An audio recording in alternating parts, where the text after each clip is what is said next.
All right, y'all. We're back for another round of Critical Breakdown, where we are going to talk about season 3 of Critical Role, episode 3 and possibly 4.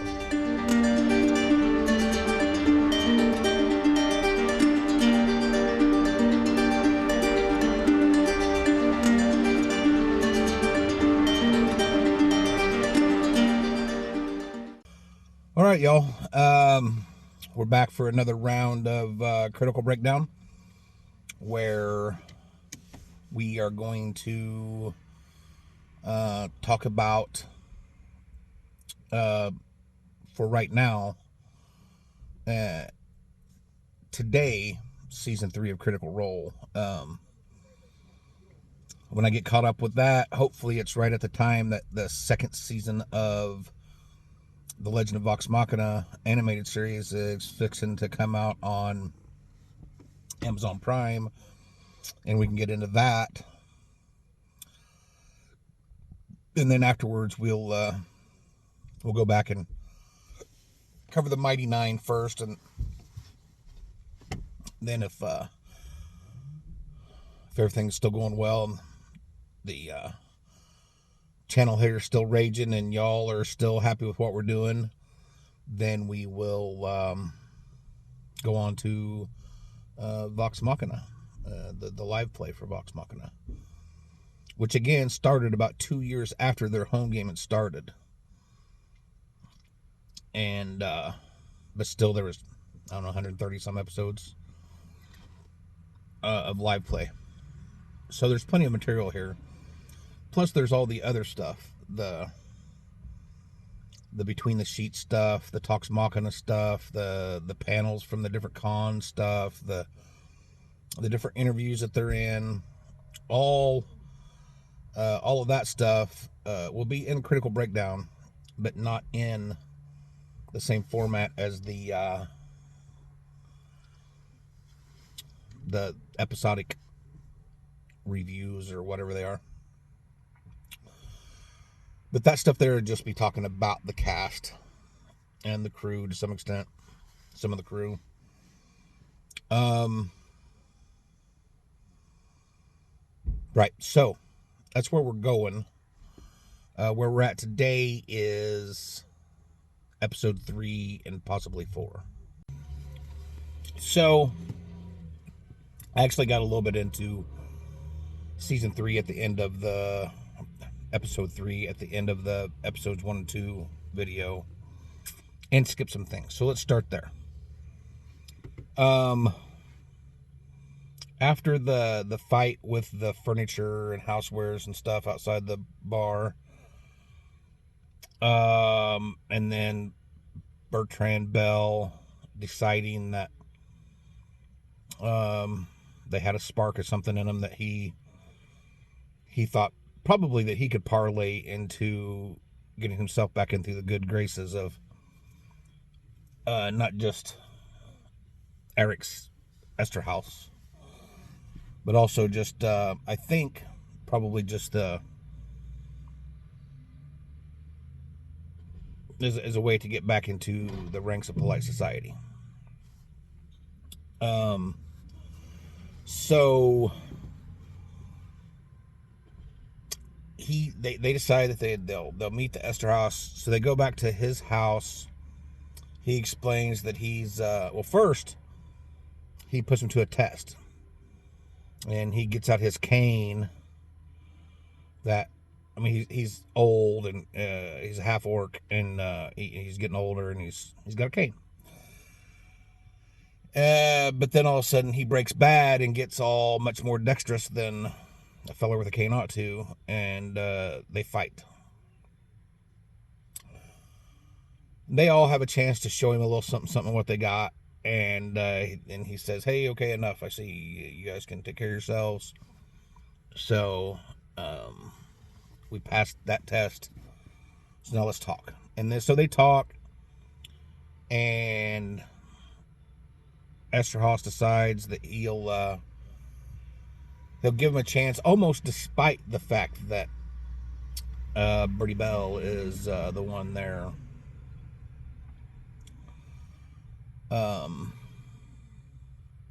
Speaking up for him.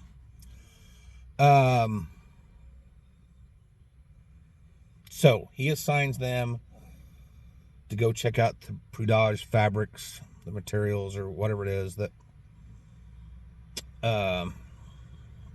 Mistress Prudage had left him, and that he was having trouble. All the shipping, receiving, sales slips weren't reconciling properly. So he knew something was wrong. He didn't know what was going on. So he asked this fledgling group of adventurers if they would be interested in going and checking it out, see if they could figure out what was going on. They accept. They go stake out the warehouse. Team front door, team back door. Split the party, don't split the party. And actually they had to split 3 ways because Orem was inside the building, being all sneaky and like he does. And then everybody else was running around doing crazy things on their own. And eventually, they go poking around some crates and stuff, and they find, fabric and material, and they also found some broomstone. Some may end up being residuum, maybe. I don't know. Or maybe broomstone was completely different. I'll look into that. Either way, the Estros wasn't shipping or receiving broomstone, and it's a very highly regulated kind of thing because of the power, the financials of it. It's like gold. It's going to be guarded, regulated, and the powers that be are generally not going to want your average nobody around deciding they want to get on the broomstone business. So it's not supposed to be there. So anyways, Danis finally shows up, and they end up following her to an inn. And they being, like I said in the last video, they being Birdie Bell and Imogen, I believe. So they follow her there, go back and get the rest of the party. By the time they get back to the inn, she's gone. They tried to find out if she's got a room or things going on, what's happening, where is she? And eventually, somehow or another, they figure out that she might be upstairs in one of the rooms. So they go upstairs. They find the room or a room that might be it. And hear talking and a muffled cry for help or some such thing. So, as those of you familiar with Critical Role know, the kryptonite to any Critical Role campaign are doors. So they didn't try to pick it. I don't even think they could have. I guess Chetney. Well, Chetney's not even with them yet. Birdie Bell might be a rogue. He might be a fighter too, though. Regardless, they don't try to pick the lock or anything. They just commence to trying to smash it open, which they do eventually, but it takes 2 or 3 or 4 times. And by the time they get inside, Danis is gone or going. I believe throat slit, maybe. And then they see this Duggar, this gray, not a gray dwarf, but he is a dwarf and he is gray. But I don't think he's meant to be a Dweger. Dweger. The deep dwarf kind of people. I don't think he's meant to be that, because later on we learned that he was at one point just a normal kind of dwarf. But then he's obviously been into something that is uh, caused him to undergo some physical as well as mental and probably um, some magical changes. Uh, but for right now,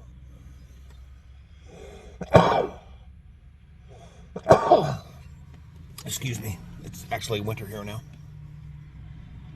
Um, so they fight for him or fight with him for a while. That, varying degrees of success, and eventually he dips out too. And but before he does, all these little shade creeper things start popping up. And I guess they're kind of a normal thing around Drusar, kind of like rats. They're just there. But these are different. They're more than an annoyance. They are, they've been around whatever Duggar's been around, because they're black and they have red eyes, and as soon as you kill them, they like flame up into a fireball and turn into ashes and die and hurt you if you're standing right next to them. Fire damage.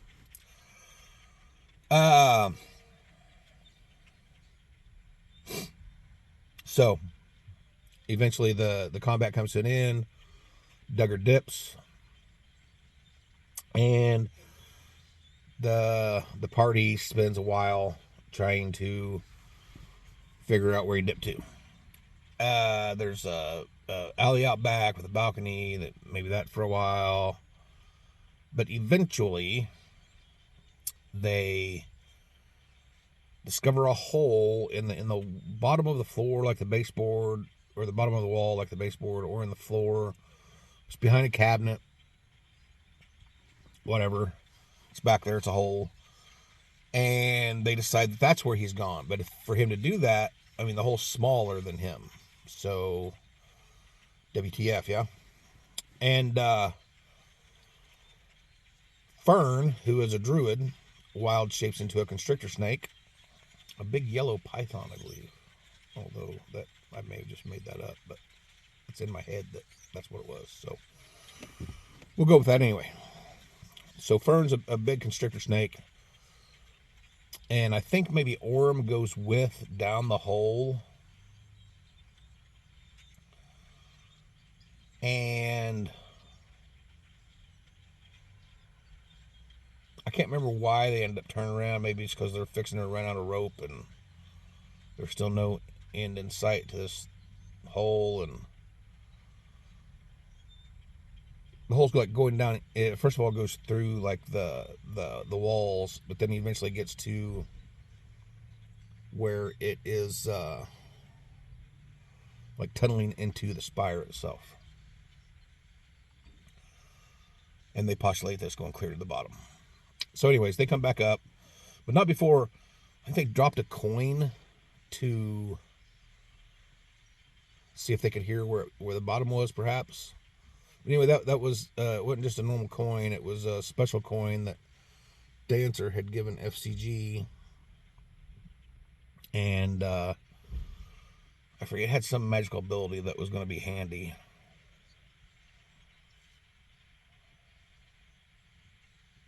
Well, I don't remember. But beyond the just the sentimental value, because Dancer had given that to him. Dancer being the person who he says created him, made him, built him. And that was his companion. I forget how he said it. Companion, maybe. Before, he woke up with everybody dead around him in the jungle or wherever they were.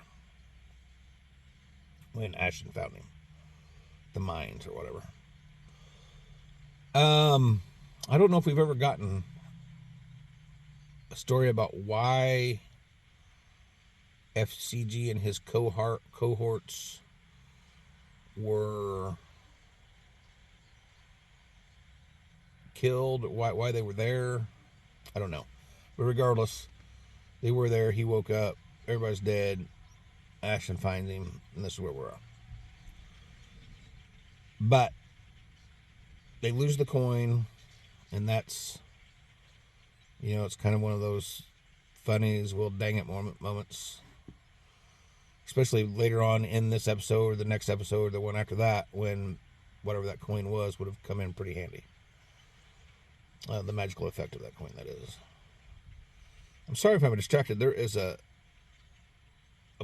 just this huge, writhing, swirling, swarming cloud of birds that are now beginning to head off.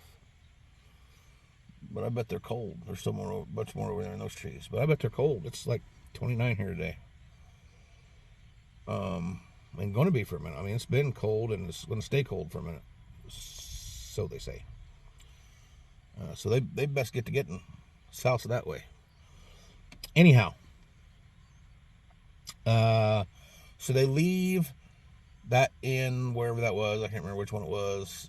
And head toward back to Estros. And let him know what's what. Let him know that Dennis is dead. Let him know what they found at the warehouse. And sorry, more birds. I'm going to see if I can get a picture of this.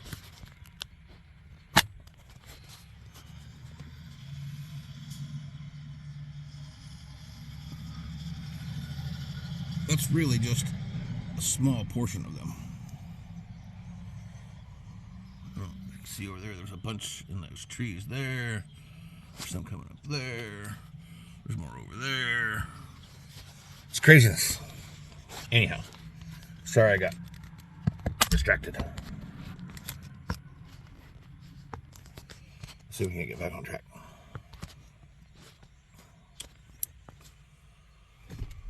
So, head back to Estros. They tell him Dennis is dead, what they found at the factory, and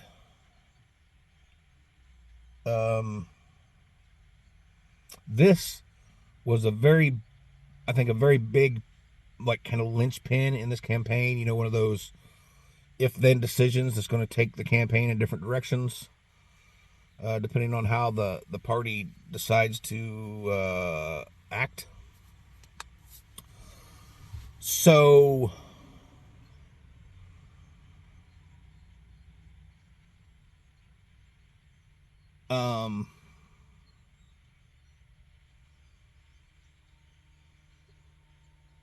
Estros asked them how they felt about Dennis dying. And when he asked it, it wasn't entirely, his motive for the question wasn't exactly clear. Turns out he wanted to know what kind of people they were. He wanted to know if they were going to be like, or, shit happens, or she deserved it. She was robbing from you. But they came back with, we wish we could have got there sooner and saved her. Maybe she was doing something underhanded at the warehouse. But, we don't know her. We don't know her motivations. Regardless, she didn't seem like a monster, and we wish we could have got there sooner. And Estros liked that. He says, okay, well, he seemed like good people, and I like that attitude. So they agree to work together. He agrees to give Imogen a introductory letter to the Starlight Academy or Starlight Repository or whatever that place is, where she wants to go read about her mom and her dreams and her abilities and the such.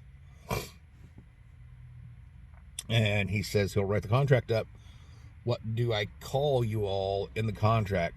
Rather than listing each by name, what is the name of your company? And, so the first season was Vox Machina, which didn't have anything to do with the campaign, but I think in the home games they had been referring to themselves as the shitheads. They decided when they went streaming on Geek and Sundry that maybe they should come up with something better, so that Vox Machina, which means voice machine, because they're all voice actors.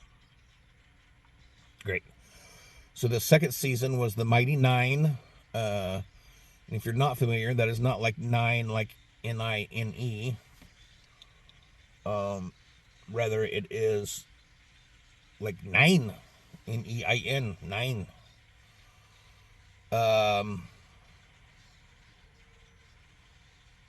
That came from a couple different places. First of all, there's only 7 of them. 6 a lot of the time during seasons 1 and 2, whenever Ashley had to be out of town for the filming of the Blind Spot.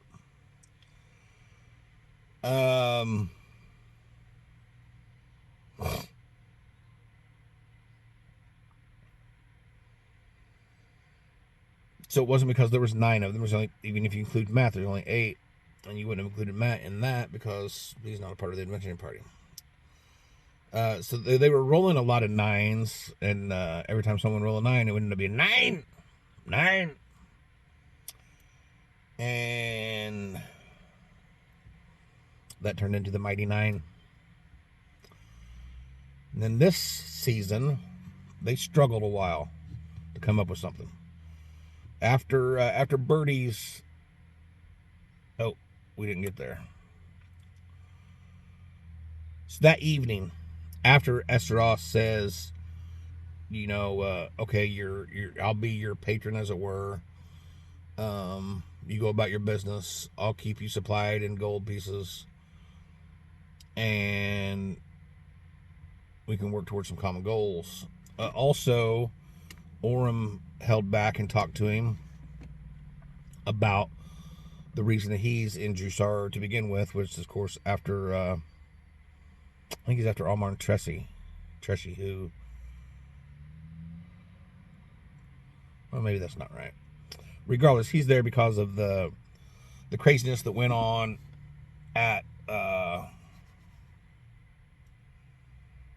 Arashari place with the assassinations, and he's there looking for somebody that might know something.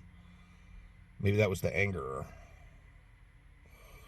Regardless, he asked Esteros, if he could help him with that, and Esteros says, yeah. So they jet, and they go to celebrate, and Birdie's just happy. He's back in the game. He's got a little money in his pocket. He can act important again. And now it's, obviously Matt and Travis knew that Birdie was going to die tonight. No one else knew. I'm sure they all had an idea that Birdie wasn't going to be the one that Travis was playing all season, all campaign. But regardless, everybody goes to bed. They go celebrate. Birdie's throwing money around.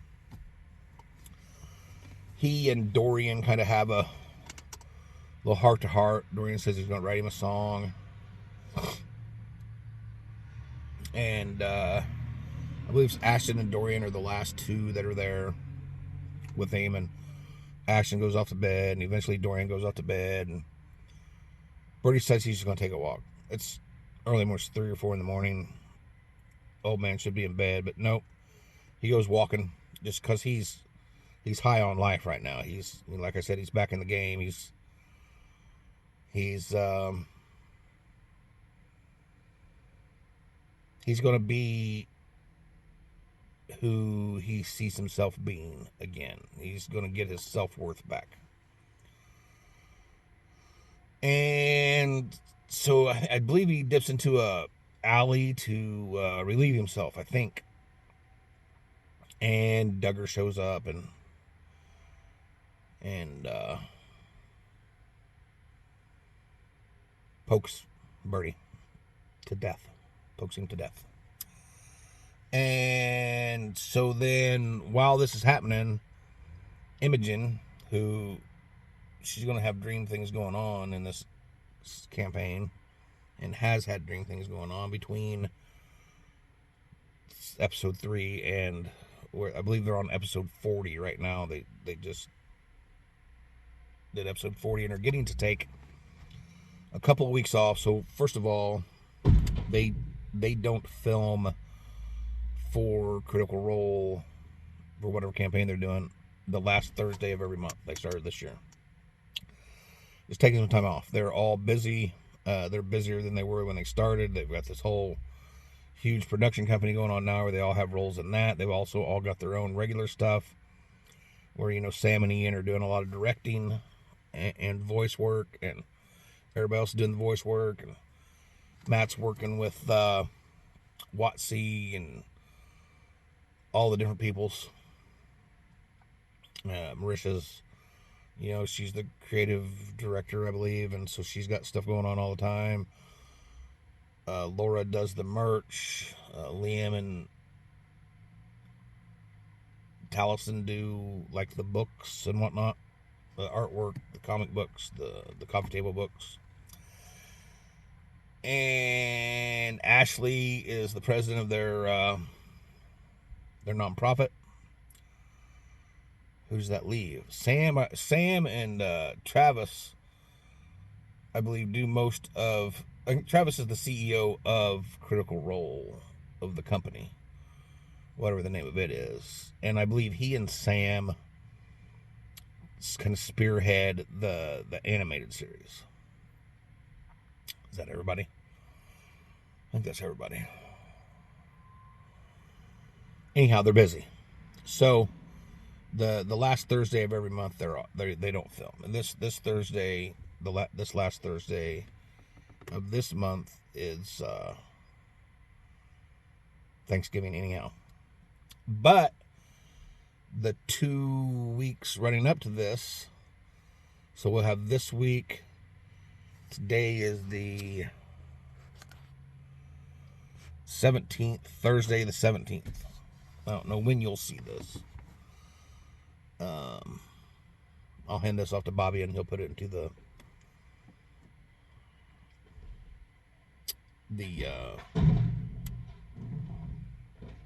video factory, and he'll get it out when he gets it out. But regardless, so there will be one tonight, and then would the next one be the 24th? Is that Thanksgiving? 24th, so the 31st, there is no 31st. So yeah, they're going to do 2 weeks of a side gig, their own gig, but they're going to do, hey, let's peek in on the Mighty Nine and see what they're up to, whatever this is, 30 years after their campaign. We're already getting the Vox Machina stuff with the animated series, and I think that's where most of the comic books and stuff are focused. So they're going to do a 2-shot of this is what the Mighty Nine's been up to. So I guess that'll be maybe they'll air that on Thanksgiving as well. They'll film them before. I don't know. I know they're doing 2 of those, and in 2 weeks is Thanksgiving. So then maybe back with the first of December with more of the Bell's House. So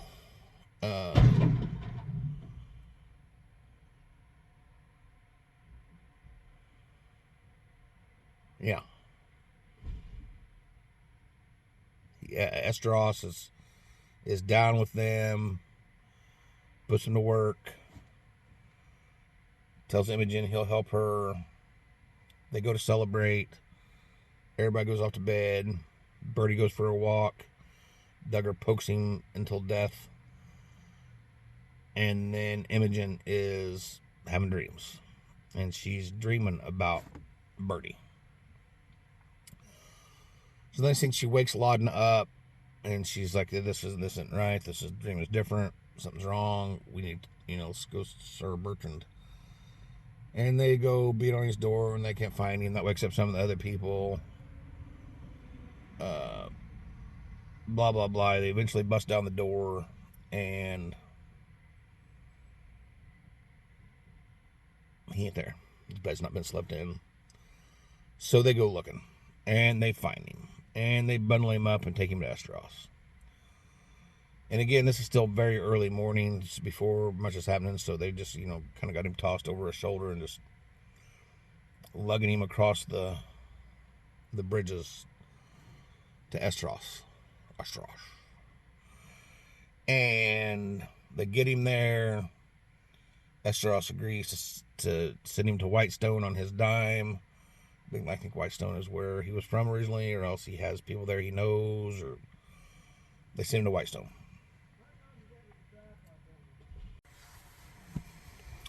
And they haven't decided on a name for their party yet, but they do, however, intend to honor Birdie Bell in the naming somehow if they can.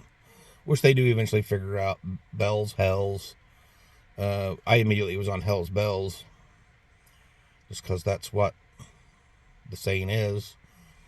They played on words a little bit, and Bells, Birdie Bells, Hells, Hellions.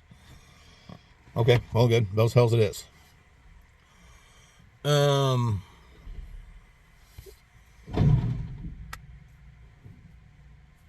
So, I think that's pretty much. Did they do anything else in episode 3?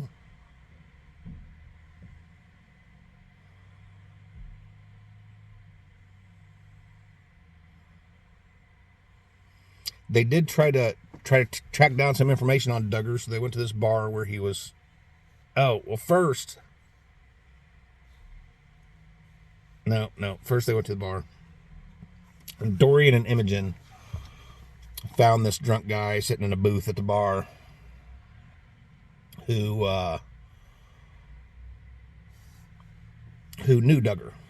And they sit down and talk to him, and they got a little information just by buying him drinks, and then got a little bit more information when Dorian started flirting with him. And they got even more information when Dorian just straight charmed him. Like, charm spell. Dorian's bard. Air Genasi bard. Played by Robbie Draymond.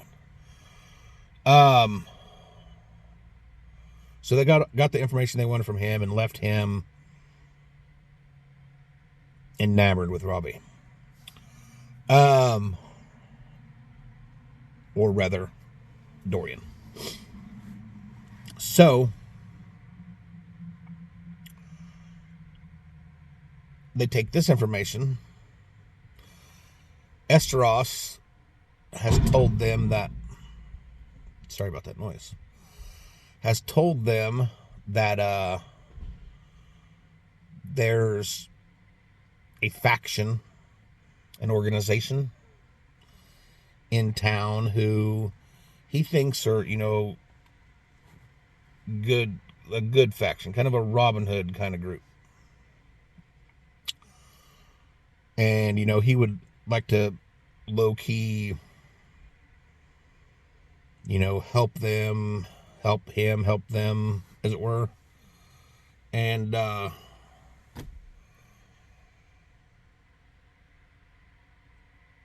I can't remember what the name of their organization is right now. But anyways, they use some of Ashton's contacts in Drusar to try to get a line on these people, where they're at, how they can get a hold of them. They finally find somebody that's selling. I can't remember if he's the one selling magical stuff where they got the sending stones, which they kept one and then sent one with Dorian, but you don't know that yet, so we won't go there. Can't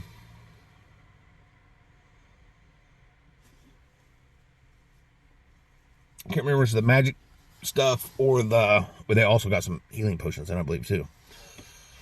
Or it was the the pastry chef dude, like food truck for pastries there in Jusar.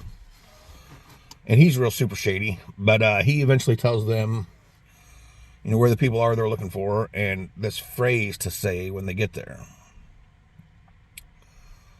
which is supposed to, let them into the club. So they get there, they find the place, they talk to the, it's a storefront, some sort of mercantile. And so they get there and they talk to the shopkeeper and tell, I think, her the phrase that the pastry chef, I believe it was, told them to tell. And she says, oh, okay, well, follow me. And then, I can't remember, it was down through a trap door or up through a trap door or something. She follows them, or they follow her, and they walk into this room. It has, like, I can't remember, they said 20 or 40 people, dimly lit, shadows, most people like with hoods and stuff up over, and they're all like there, ready to pounce if needed. So it turns out that Ashton's buddy had given them the wrong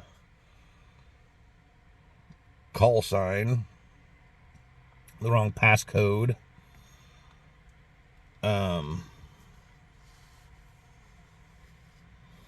He gave them one that was meant to alert the people in the room to the possible danger.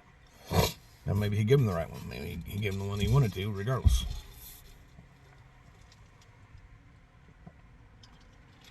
But it was not the right one for our adventures.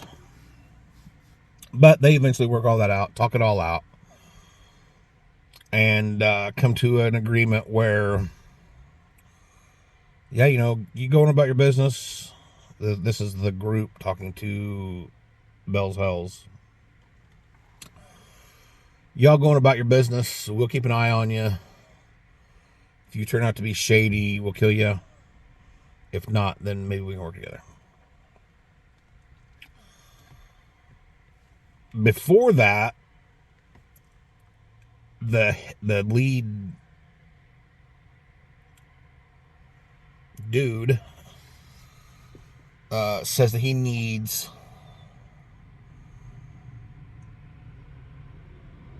can't get the word right now. Not a down payment. Collateral. He needs collateral to make sure that they're who they say they are, they're about what they say they are, etc. So he says he needs the names and maybe addresses, just the names of some people that was close to people in the party. So I think it came down to Ashton and Imogen. And Ashton throws FCG under the bus. I'm close to FCG, but the people don't know that FCG is that little robot over there. FCG takes it like a champ, basically saying, oh, I'm important to you? Yeah. Yes, you are. Imogen puts her dad in there. And then, so there's some narrative after that about, how you feel about putting your dad on the thing and the whole bit and all the things. Basically, it came down to Imogen saying, look, if they're bad people, they're bad people, and there's nothing we can do about that. But if they are who Esros thinks they are, they'll see who we are, and then my dad ain't got nothing to worry about. So that's how she's playing it anyways.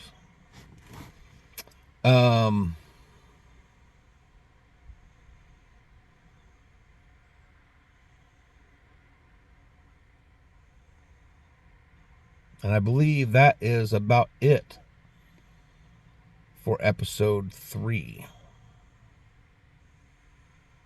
So this was only one episode this time instead of the other time I got through 2.5, but it's still been pretty long. So we'll cut this one here and we'll see you later on for episode 4. So do the things, make the algorithm dance. Like, subscribe, notifications, comments, the things, share, all Obviously, we're trying to grow the channel. Everyone's trying to grow their YouTube channel because everyone wants to monetize at some point and get rich doing it. And I'm not going to pretend that we're not them too. But we're also them that is going to keep doing this whether or not we make any money at all anyways. And it would be swell if at some point this thing paid for us to upgrade our video and sound equipment and maybe even got us a dedicated place to meet and film and the such. Which, what we do now when you know, Bobby and I are together, or Chad and Bobby and I are all together. I mean, that works, but it's not somewhere that we can kind of use at our will and do what we want. Like if it was up to me and we were in a place where we could do it, you know, we wouldn't have never been just sitting in front of a blank white wall. You know, there'd be some whatever shelves back there with Bobby's minis or Bobby's books or Bobby's Dwarven Forge or all the above, or some Battletech stuff, all the things. It'd be back there behind us. But it's not. So if at some point this would pay for that, that would just be super awesome. You know, a studio, as it were, with sound absorbing foam on the walls and proper sound and lighting and video equipment, and maybe a souped up laptop to better do the editing and such. So, algorithm dances, please. Like I said, you know, we will take 1.25 million subscribers, and you know, the money that comes along with that, which by getting rich is, I don't think anybody's getting rich off of that, but maybe. But regardless, getting enough subscribers and enough views and enough, you know, watched hours in the last year, however YouTube decides to monetize videos. They're already monetizing some of ours for themselves. I mean, I've seen some commercials on some of our videos, but you know, we're at what, 122 subscribers last time I looked. There is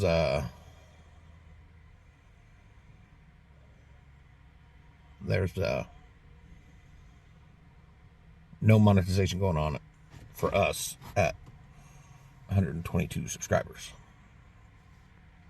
And but someday we will have more subscribers, and it's growing every day. So thank you very much for that. And but yeah, to the point where we're all getting rich from it, it still will improve the quality of your experience through us being able to better do this the way we would like to. I mean, you still get these days like where I'm just out by myself and I have time to film some videos, so I do. But for the real good stuff that we'd like to fund through the channel, we need that algorithm dance. So do the dance. What was that song? COVID brain is a terrible, terrible thing. Regardless, do the dance. Subscribe, like, notify, share. Especially the share thing. I think that goes a long way. I think if you share this with people that you know that are like-minded, not just this, but you know, maybe it's Bobby and Chad's Battletech stuff. The Battletech is by far where we get the most views from, and I have a theory about that. I think there's a lot more people in the world that play and or consume Dungeons & Dragons material There's also an inordinate amount of channels on YouTube that are doing such things. Whereas I would imagine that the channels for Battletech are less. Not less quality, but less quantity. There's just less channels for people to get their Battletech content. So it stands to reason if someone goes to YouTube and searches Dungeons and Dragons things, or even if it's just the algorithm putting Dungeons and Dragons things in front of them, you know, we're a pretty small fish in a pretty big pond at that point. And with 122 subscribers, we're still a pretty small fish in a Battletech pond as well. But we're a bigger fish, and there's less fish in the Battletech pond. But regardless, why ever you're here watching these videos, whatever value you're getting from them, if you know someone who would take similar value from them, or if, like Charbroiled Beefcake, you just think Chad's pretty, then, you know, share it. And I think that really helps the subscriber thing. And of course, the liking and the commenting, that just makes the algorithm do its thing. And we need that. We need that to grow. If we're going to grow, those are the things we need. And I'm not complaining that we're not growing fast and everything like that. There's over 100 people somewhere in the world that have randomly come across our stuff and find value in it and subscribe so that they would get our next download sent directly to their homepage of their YouTube account. And that's amazing. I mean, that's just amazing. Because, you know, we maybe know 10 or 15 people of our friends that are either interested in the same stuff and so therefore subscribe to us just out of a favor to us. And they're not consuming much material. But still, that's still 110 people somewhere in the world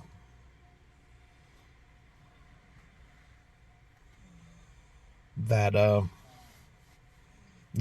watch Bobby and Chad and I.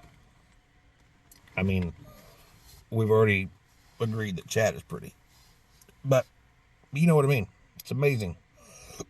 So by no means lamenting the fact that our channel isn't growing faster. It's amazing. But the more people the bigger it gets, and the more people that do the algorithm dance, the faster we grow, the more sooner, the more better, the more videos get. And that's just a thing. That's just how that works. So anyhow, it's gone on long enough. I probably sit here and talk after the season 3 breakdown long enough that I could have done a season 4 one, or a episode 4 one. But it's kind of what we do here. Long form videos. So there we have it. Algorithm dance. Look for more Critical Role stuff coming, more D&D stuff coming, more new class stuff coming. And I'm assuming Bobby has some more Battletech stuff and movie reviews and Dragonlance and the stuff. I know for sure that there's some Dragonlance stuff coming. I don't know if he's got it filmed yet or if I'm going to be there for the filming of it. But there's for sure some Dragonlance stuff coming.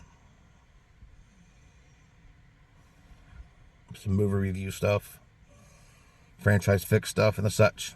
So, algorithm dance.